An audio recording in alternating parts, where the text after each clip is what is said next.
என்னாச்சு? பா தண்ணி கொடுங்கப்பா, தண்ணி பாட்டில் கொடு, தண்ணி பாட்டில் கொடு.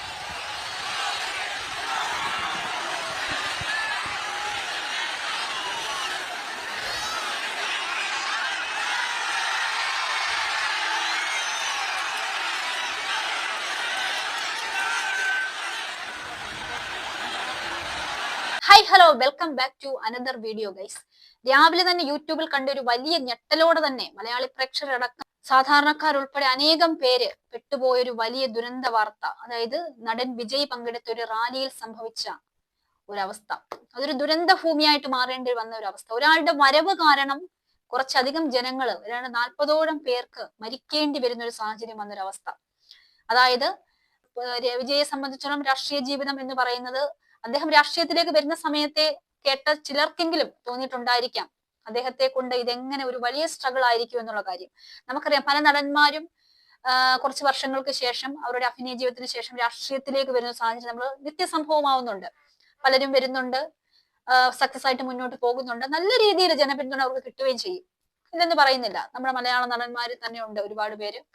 പക്ഷെ വിജയുടെ കാര്യത്തിൽ അത് അങ്ങേയറ്റം സ്ട്രഗിൾ നിറഞ്ഞൊരു കാര്യമായിട്ടാണ് ഗൈസ് ഈ ഒരു വാർത്ത കാണുമ്പോൾ തോന്നുന്നത്. ഞാൻ ആദ്യം കാണിച്ച ഒരു വീഡിയോ നിങ്ങൾ കാണുന്നവർക്ക് അറിയാം അവിടെ എന്തായിരിക്കും സംഭവിച്ചെന്നുള്ളത്. അവിടെ നിൽക്കുന്ന ഓരോ മനുഷ്യനും എങ്ങനെ ശ്വാസോച്ഛ്വാസം ചെയ്തെന്ന് തന്നെ ഗൈസ് എനിക്ക് കണ്ടിട്ട് ഭയാനകമായിട്ട് തോന്നുന്നു. അദ്ദേഹം കൊടുക്കുന്ന വെള്ളം അത് പിടിക്കാനായിട്ട്, ദാഹം കൊണ്ട് പിടിക്കുകയല്ല അവർ ആക്ച്വലി, വിജയ് തരുന്ന വെള്ളം പിടിക്കാനായിട്ട് അവിടെ മത്സരമാണ് നടക്കുന്നത്. അത് കാണുമ്പോൾ അങ്ങനെ ഒരു കൂട്ടം ആൾക്കാര്, അതിനിടയിലേക്ക് ആംബുലൻസ് കയറി വരുന്നു.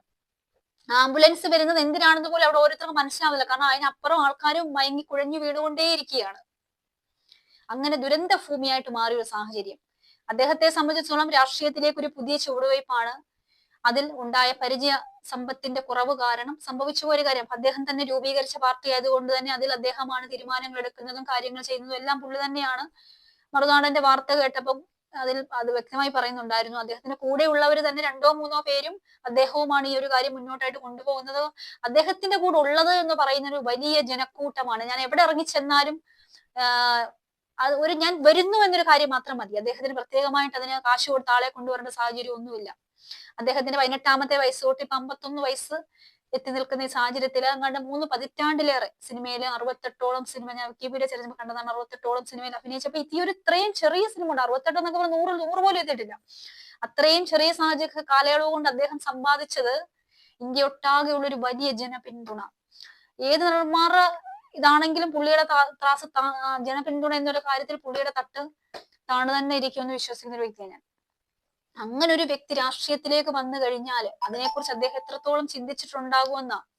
അദ്ദേഹം തിരുവനന്തപുരത്ത് വരുന്നു എന്നറിഞ്ഞപ്പം, ഗോട്ട് സിനിമയുടെ ചിത്രീകരണമായിട്ട് തിരുവനന്തപുരത്തേക്ക് അദ്ദേഹം വരുന്നു എന്നറിഞ്ഞ സമയത്ത് കേരളത്തിലെ 14 ജില്ലയിൽ നിന്നും ആൾക്കാരുടെ പോയി നിന്നിട്ടുണ്ട്.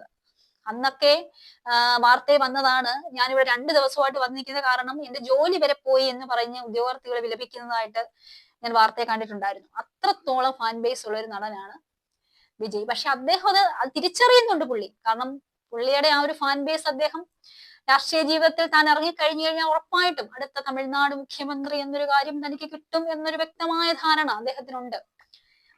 തന്റെ ഫാൻ ബേസ് തന്നെ അറിയുന്ന ജനക്കൂട്ടം തന്റെ കൂടെ ഉണ്ട് എന്നൊരു ധാരണയും പൂർണ്ണമായ വിശ്വാസവും ഉള്ളത് കൊണ്ടാണ് അദ്ദേഹം മുന്നോട്ട് വന്നതും.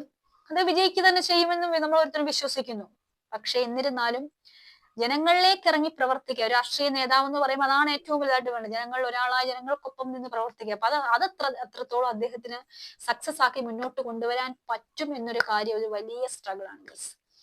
അതായത് അദ്ദേഹം 4 പേരുടെ ഇടയിലേക്ക് ഇറങ്ങി വരുമ്പോൾ മനുഷ്യന് മരിക്കേണ്ടി വരുന്ന സാഹചര്യമാണ്. 10,000 പേരെ പ്രതീക്ഷിച്ച് ചെയ്ത ഒരു പരിപാടി 2 ലക്ഷം പേരോളം വന്ന് അവിടെ ഒരു ദുരന്ത ഭൂമിയാവേണ്ടി വന്ന അവസാനം.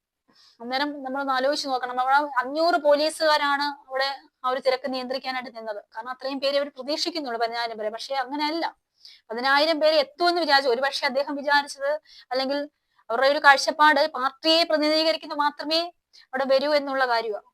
പക്ഷെ അതല്ല, അതിൽ 80% ആരാധകരാണ്, അദ്ദേഹത്തെ ഒരു നോക്ക് കാണാൻ വേണ്ടി വന്നവരാണ്. ഇപ്പൊ തന്നെ നമ്മുടെ നാട്ടിലേക്ക് വരുന്നു എന്നറിഞ്ഞു കഴിഞ്ഞാൽ ഒരു പാർട്ടിയെ പോലും പ്രതിനിധീകരിക്കാത്തവർ വരെ അദ്ദേഹത്തെ കാണാനായിട്ട് അവിടെ ഓടിച്ചെല്ലും. പക്ഷെ അവരത്രത്തോളം ഊഹിച്ചിട്ടുണ്ടാവത്തില്ല അദ്ദേഹത്തിന് പരിചയമില്ലായ്മ കാരണം ഉണ്ടായ ഒരു വലിയൊരു ദുരന്തം. ഇനി അദ്ദേഹം അതിനെ എങ്ങനെ മാനേജ് ചെയ്യും എന്നൊരു കാര്യം ഒരു വലിയ സ്ട്രഗിൾ ആയിരിക്കും പുള്ളിയെപ്പോലുള്ള ഒരാള് മുന്നോട്ടിറങ്ങുമ്പോൾ.